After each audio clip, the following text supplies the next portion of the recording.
আসসালামু আলাইকুম প্রিয় শিক্ষার্থীবৃন্দরা। অর্জন কোচিং সেন্টারের পক্ষ থেকে জানাই আন্তরিক শুভেচ্ছা ও অভিনন্দন। এর আগের ক্লাসে অর্থাৎ পর্ব ১ এ আমি তোমাদেরকে দেখিয়েছি জাবেদার বিভিন্ন বিষয়।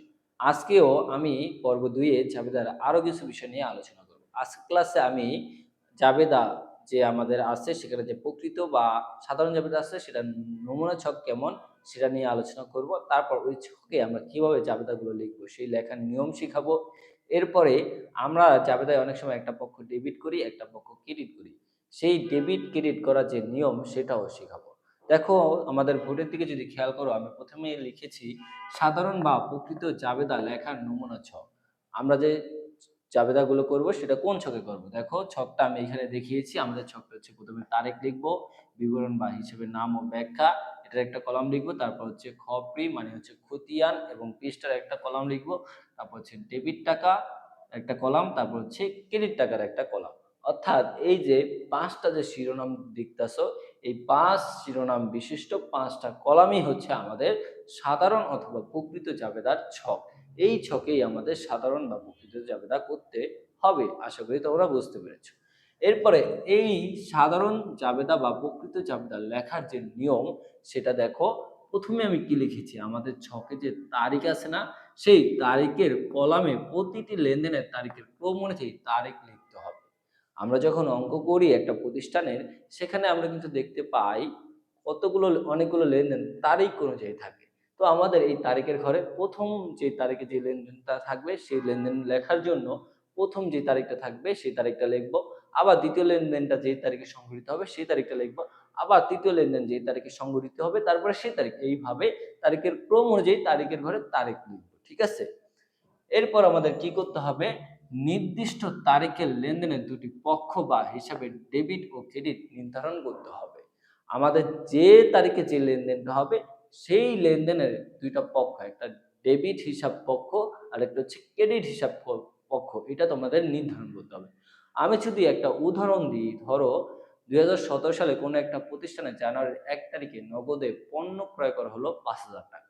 এটা কি? একটা লেনদেন। তাহলে তোমার প্রথমে ছকে কি করতে হবে? তারিখের ঘরে তারিখটা লিখতে হবে। এই যে ২০১৭ জানুয়ারি ১ তারিখ। তারপর আমি ২ নম্বর নিয়ম কি বললাম? এই যে একটা লেনদেন হইল নগদে পণ্য ক্রয় ৫,০০০ টাকা। এটা ২ টা পক্ষ নির্ধারণ করতে হবে। তাহলে এটা ২ টা পক্ষ কি? আমি কি করছি ভাইয়া? নগদে পণ্য ক্রয়। এই ক্রয় করার কারণে আমার ব্যয় বৃদ্ধি পেয়েছে। তাহলে ক্রয় হিসাব একটা পক্ষ আর পণ্যটা ক্রয় করছি কিভাবে? নগদ টাকা দিয়ে। তাহলে নগদান হিসাবে একটা পক্ষ। ঠিক আছে? এই যে ২ টা পক্ষ, এই লেনদেনের ২ টা পক্ষ আমি নির্ধারণ করছি না? এটা হচ্ছে তোমার এই জাবেদা লেখার জন্য ২য় ধাপে এটা তোমার করতে হবে। ঠিক আছে? তাহলে ২ টা পক্ষ আমরা নির্ধারণ করলাম আমাদের ২য় নিয়ম অনুযায়ী। এরপরে দেখো এই যে আমাদের বিবরণের যে ছকটা আছে সেই বিবরণে ডেবিট হিসাব ১ম লাইনে লিখতে হবে। একটু আগে যে আমরা লিখলাম ক্রয় হিসাব একটা, এই ক্রয় হিসাব কি করে? ব্যয় বৃদ্ধি করে। ব্যয় বৃদ্ধি করলে আমরা ক্রয় হিসাবকে ডেবিট করি। তাহলে ওই ডেবিট হিসাবটা আমরা কি করব? আমরা ওই এই বিবরণে প্রথমে লিখব। তাহলে আমরা লিখলাম নিয়ম অনুযায়ী ক্রয় হিসাব।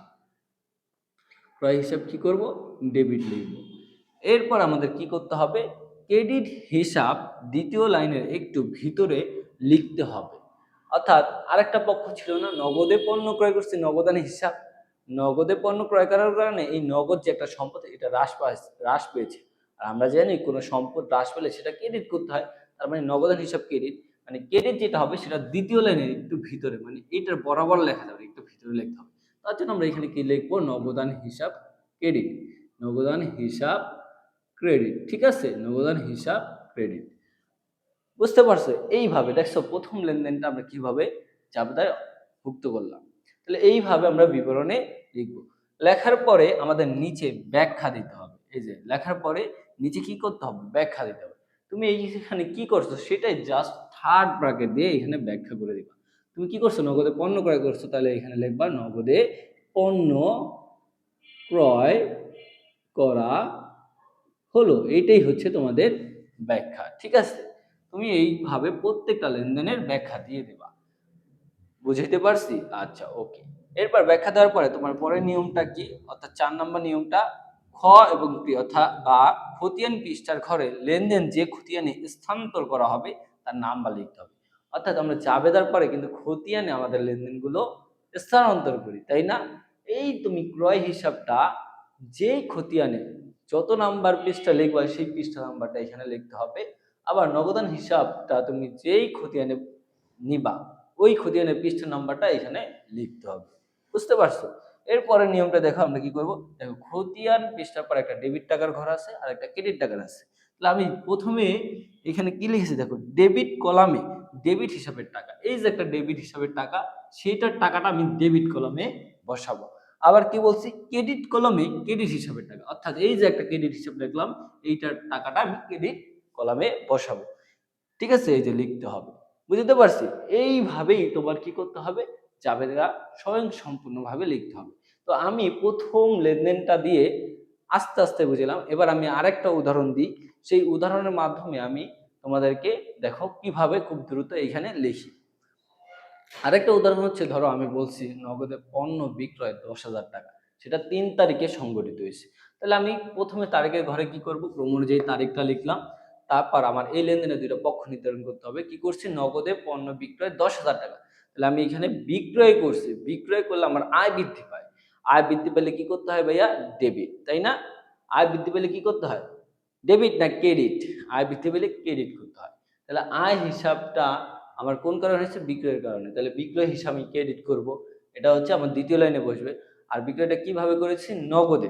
তাহলে নগদ টাকা বৃদ্ধি পাবে, তাহলে নগদ টাকা বৃদ্ধি পেলে, নগদ সম্পদ বৃদ্ধি পেলে সেটা ডেবিট হয়, সেটা উপরের লাইনে হবে। তাহলে একটা নগদান হিসাব আর একটা হচ্ছে বিক্রয় হিসাব। যেটা ডেবিট হবে নগদান হিসাব সেটা আমরা উপরে লিখবো, নগদান হিসাব, এটা কি, ডেবিট। ঠিক আছে।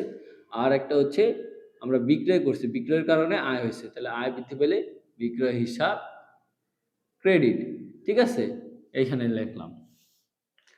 ঠিক আছে, এই যে আমি প্রথমে কোনটা ডেবিট হবে কোনটা ক্রেডিট হবে সেটা দ্বিতীয় নাম্বার নিয়ম অনুযায়ী মনে করলাম, তারপর হচ্ছে বিবরণের ছকে এটা লিখলাম। তাহলে নগদের যে হিসাব ডেবিট, এই ডেবিটের টাকা ডেবিট কলামে বসালাম।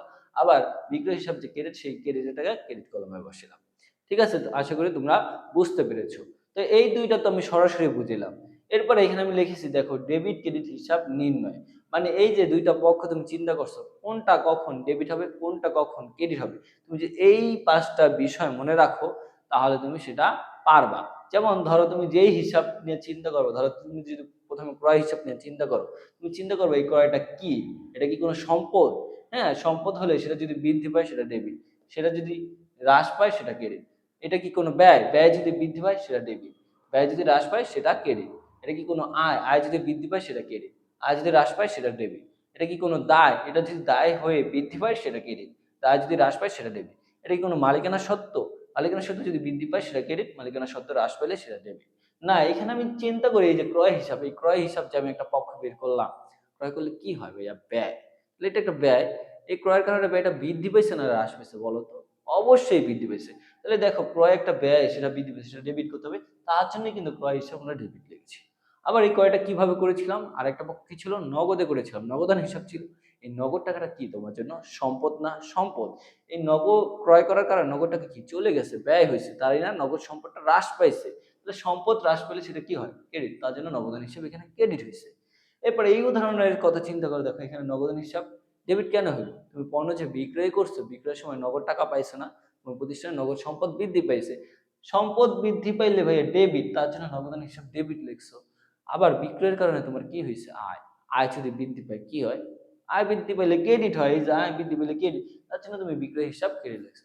সেম ভাবে তুমি যদি কাউকে বেতন প্রদান করো নগদে 15,000 টাকা, তাহলে তুমি চিন্তা করো এখানে বেতন একটা পক্ষ, আর একটা টাকাটা কিভাবে দিচ্ছ, নগদ, নগদে, নগদান একটা পক্ষ। বেতন একটা কি ছিল ভাইয়া, ব্যয়। বেতন যদি ব্যয় হয়, ব্যয়টা যদি বৃদ্ধি পায়, তুমি বেতন হিসাব ডেবিট লাগবে, কারণ ব্যয় বৃদ্ধি পেলে ডেবিট। আর বেতনটা কিভাবে দিছো, নগদে, তাই না? নগদ একটা সম্পদ ছিল, বেতনটা প্রদান করার কারণে ওই নগদ সম্পদটা হ্রাস পেলে, তার জন্য তুমি নগদান হিসাবটা ক্রেডিট লাগবা।